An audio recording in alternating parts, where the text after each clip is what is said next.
Pamirsa, pemerintah Provinsi Bali pacang ngelaksanayang normalisasi tukat ring Bali. Pindah ke pengupaya ring sejeroning mitigasi bencana. Ini ke inucap kemargiang wusan banjir ageng saneni benin Bali ring Galahi Lintang.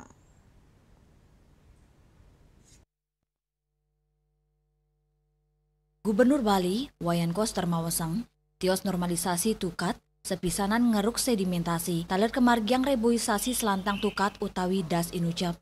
Asapuni ketaler kemargiang pendekatan majeng krame, sani meneng ring sisin tukade, mawinan dangan keni banjir ritat kale sabet deres. Koster Mawasang, ring kewitanan 4 tukat ring Bali, inggi punika tukat Badung, tukat Mati, tukat Unde, miwa tukat Ayung, taler pacang kepasang alarm, untuk muningayang bencana banjir ngeriinin, terwasanan bencana inucap side ketes.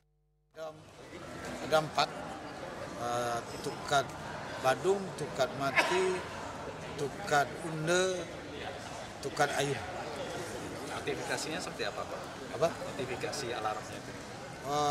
Itu kan teknis ya, belum paham. Jadi nanti kan ada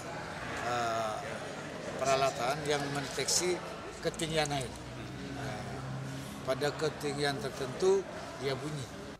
Tios pengupaya normalisasi meware boisasi, Gubernur Bali Wayan Koster ngewawahin mangde samian Kabupaten Kota sidenes penglimbakang alih fungsi lahan pertanian produktif. Ring sejeroning nepasin pekibe bencana sanisayan ageng. Yana Bali TV.